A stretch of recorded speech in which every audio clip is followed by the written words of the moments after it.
What's going on, ladies and gents? Today we have our hands on an ultra-wide monitor by LG. The model is the 29UM58, the successor of last year's 57. This one is able to overclock higher, which we will definitely get into later on in the video.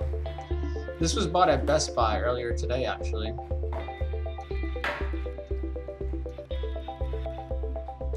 Inside the packaging, we have a couple things. First, the shaft that connects the monitor to the base. It's made out of plastic, and the whole thing is a glossy black finish. They include CD with drivers and softwares. You can download the software from LG's website if you don't have a CD-ROM. Because honestly, who still has those?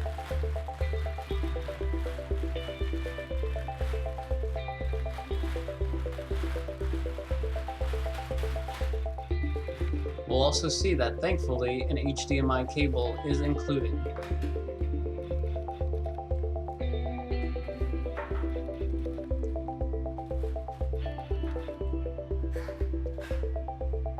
Now, here I attempt to shake the monitor out of the box.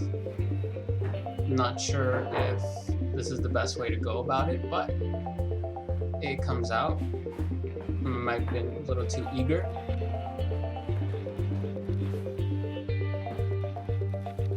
And I take away the foam wrapping, and it unveils all 29 inches of ultra-wide goodness.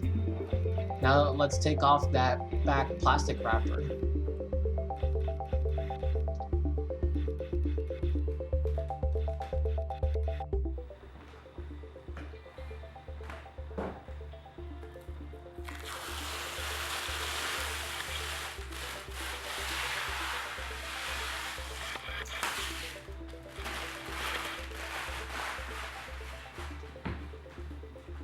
Well then, that was lovely, wasn't it? Now let's test this thing out. The monitor lets you multitask in a very efficient manner with Windows 10 snapping. Certain YouTube videos also support the 21:9 aspect ratio and play at full screen. Some do not, however, and they will crop the bars on the top and bottom.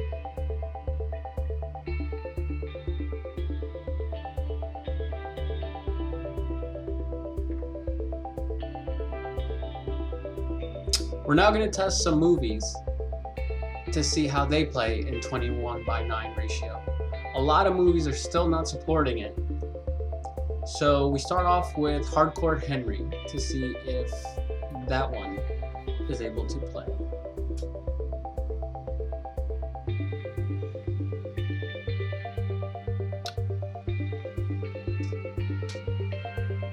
And as you'll see here, unfortunately, Hardcore Henry in this case runs pillar box. That means you will be seeing black bars to the left and to the right of the video.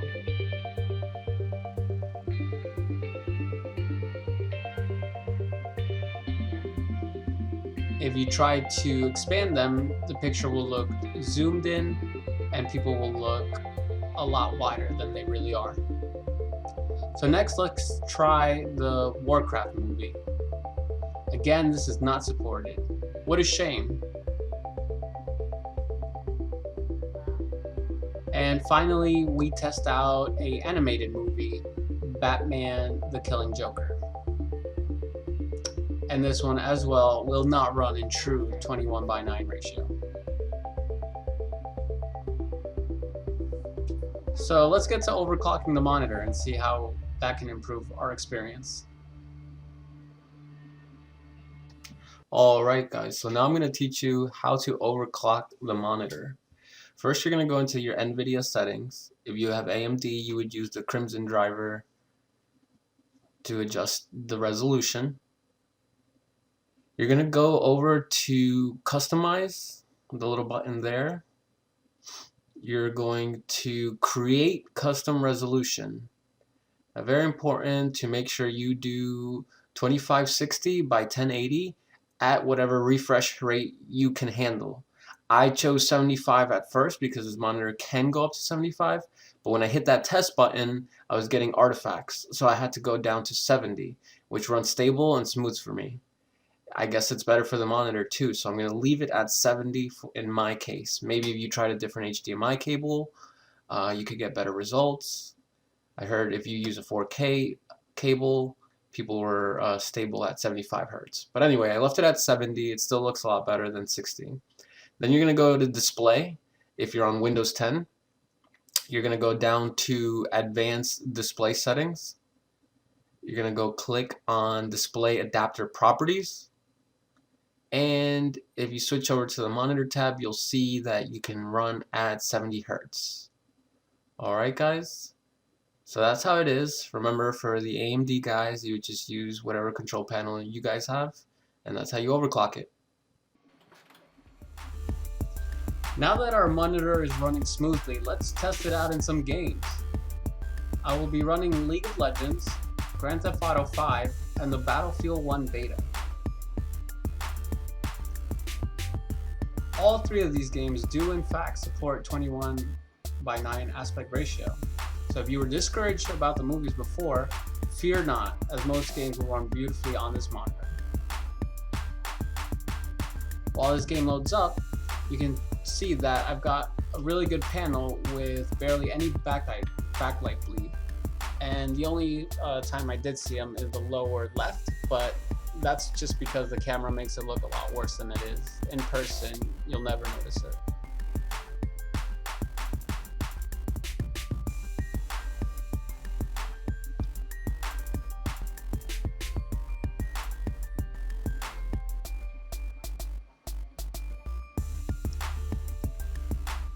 Now, while we wait, we're going to check out the on-screen menu from the monitor itself. The joystick at the bottom of the monitor is so simple and easy to use. I'm glad they opted for it because touchscreen buttons on monitors are horrible. You get different modes such as RTS, FPS, and it seems to change the gamma, contrast. And there's also a reading mode which gives the screen a red hue so you can have less strain on your eyes at night.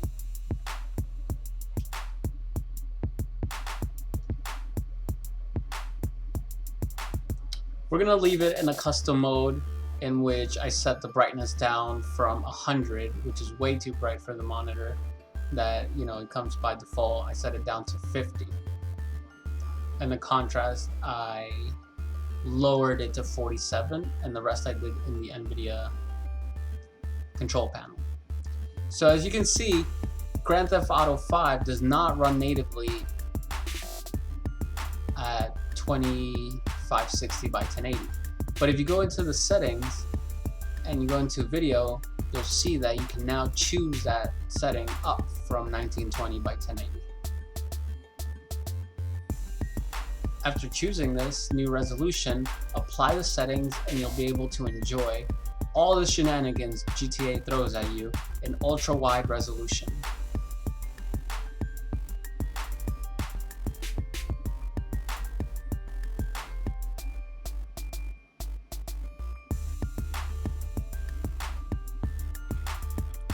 Now let's get into the Battlefield 1 beta. Thank goodness for the devs for this beautifully optimized game. Even in ultra-wide resolution, my 1060 gets me over 80 frames per second. Applying the resolution, I get to join a game fairly quickly.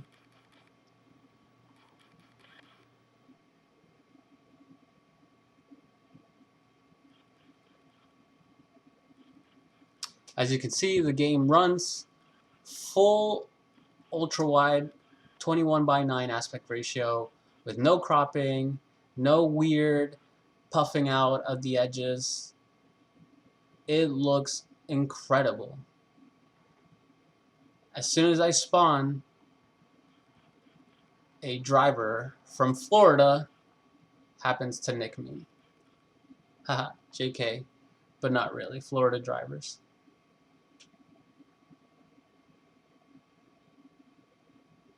So let's take a look at some of the horseback riding of this game. It's very immersive on this resolution, and paired up with really good speakers, you really feel like you're on the battlefield.